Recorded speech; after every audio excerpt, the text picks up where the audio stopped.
দর্শক বন্ধু, আপনাদের জন্য আমাদের আজকের রেসিপি হচ্ছে অরেঞ্জ কেক। যেনারা কেক খেতে পছন্দ করেন না তাদের জন্য খুবই সহজভাবে এবং মুখে লেগে থাকার মতো একটা অরেঞ্জ কেকের রেসিপি আপনাদের সাথে শেয়ার করব। খুবই কম উপকরণে গ্যাসের চুলায় কোনো প্রকার ইলেকট্রিক বিটার ছাড়াই এই কেকটা তৈরি করে দেখাবো। যেনারা কেক খেতে ভালোবাসেন এবং যারা বাসেন না তাদের জন্য আজকের এই রেসিপিটি। তো ভিডিওটি টেনে টেনে না দেখে পুরোটা দেখার অনুরোধ সবাইকে থাকছে। তো রেসিপিটি তৈরি করার জন্য এরকম একটা মোল্ড নিয়েছি। আপনার যে কোনো জায়গা দিয়ে কেকটিকে বেক করতে পারেন। রেসিপিটা হতে চলেছে কিন্তু খুবই সহজ। তো সামান্য একটু তেল দিলাম, সাদা তেল বুলিয়ে নেওয়ার পর একটা লেখার কাগজ বিছিয়ে দিলাম। তো যে মোল্ডের সাইজে আমি কেটে নিয়েছি, যে মোল্ডটা ব্যবহার করছি, তো একটা শুকনো মিক্সিং বোলের মধ্যে রুম টেম্পারেচারে থাকা একটা ডিম ভেঙে নিয়েছি। ডিমের এবং সাদা অংশ এবং কুসুম আমি আলাদা করছি না, একসাথে বিট করে নিচ্ছি একটা হ্যান্ড উইক্সের সাহায্যে। খুবই সহজভাবে দেখাচ্ছি, আমি কোনো ইলেকট্রিক বিটার ব্যবহার করছি না। যেনাদের বাড়িতে ইলেকট্রিক বিটার আছে তারা ইলেকট্রিক বিটার দিয়ে বিট করতে পারেন।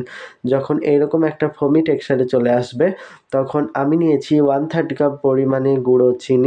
তো চিনিটাকে আপনারা গুঁড়ো করে নেবেন, চাইলে আপনারা আস্ত দানার চিনি ব্যবহার করতে পারেন। যদি চিনির দানা মোটা হয়ে থাকে তাহলে চিনিটাকে গুঁড়ো করে নেবেন। চিকন দানার চিনি হলে আস্ত দানার চিনি ব্যবহার করতে পারেন, সমস্যা নেই। তো চিনিটাকে 2 বারে না দিয়ে 3 বারে দেবেন। তো অল্প অল্প করে দিয়ে আমি 3 বারে দিয়ে মিক্স করে নিচ্ছি। তো আমি অল্প অল্প করে দিয়েছি, আপনারা 2 বারে দিলে কোনো সমস্যা নেই, দিতে পারেন।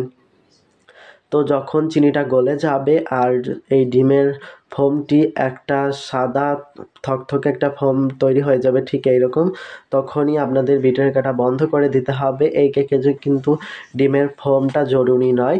যখন চিনিটা গলে যাবে আর ডিমের সাদা অংশটা চেঞ্জ হয়ে যাবে ঠিক এরকম, তখনই আপনারা বিটার কাটা বন্ধ করে দেবেন।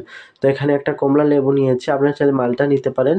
কমলার জাস্ট হলুদ অংশটা আমি গ্রেট করে নিয়েছি, সাদা অংশটা কোনোভাবে গ্রেট করবেন না, সেক্ষেত্রে কেকটা তিতা হয়ে যাবে। তো এখানে 1/4 টিস্পুন মতো দিয়েছি অরেঞ্জ ইমালসেন্স আর সামান্য পরিমাণে মিল্ক এসেন্স।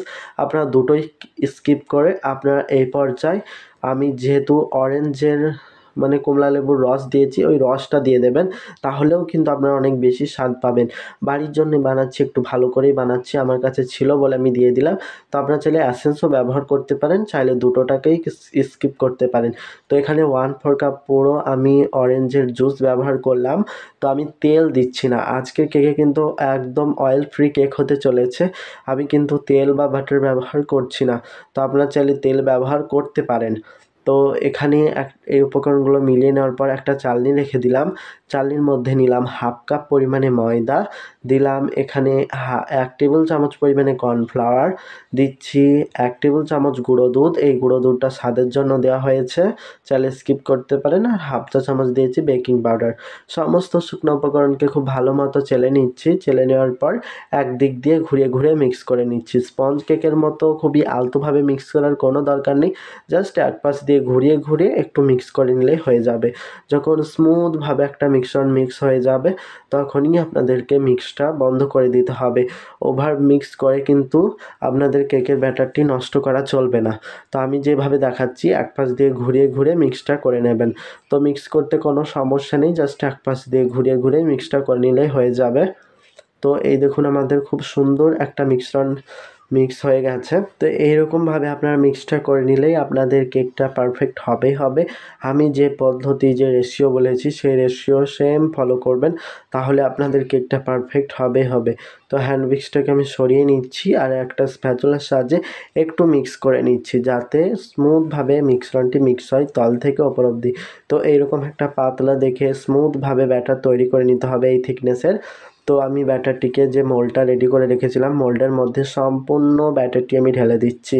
তো ব্যাটারটি ঢেলে দেওয়ার পরে আমি একটা সানসিল্কের কাঠির সাহায্যে পুরো ব্যাটারটাকে ফ্লাপ করে নিচ্ছি। এটা করলে বড় বড় ছিদ্র হবে না, ছোট ছোট ছিদ্রযুক্ত কেক হবে।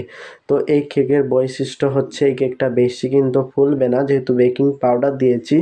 খুব বেশি ফুলবে না, বেকিং সোডা দিলে আরও একটু বেশি ফুলতো।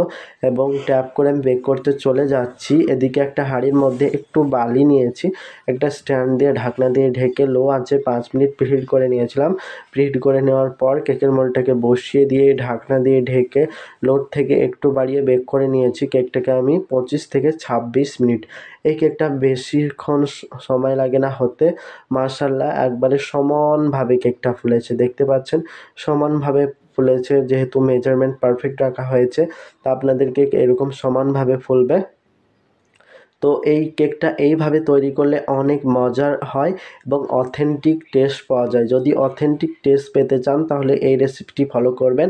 আর তেল বাটার দিলে আপনাদের কেকটা মজা তো হবেই, তো পারফেক্ট আরও বেশি আপনার পরিমাণে পাবেন। কিন্তু এইটা হচ্ছে একদম পারফেক্ট উপায়ে, একদম মজারভাবে, একদম অথেন্টিক স্বাদের অরেঞ্জ কেকের রেসিপি। তো খুবই সহজভাবে কেকের রেসিপিটি শেয়ার করলাম আমি। সবাই ভালো থাকবেন, সুস্থ থাকবেন, আর কেমন হয়েছে আজকের রেসিপিটি অবশ্যই কমেন্ট বক্সে জানাবেন। ওকে, বাই।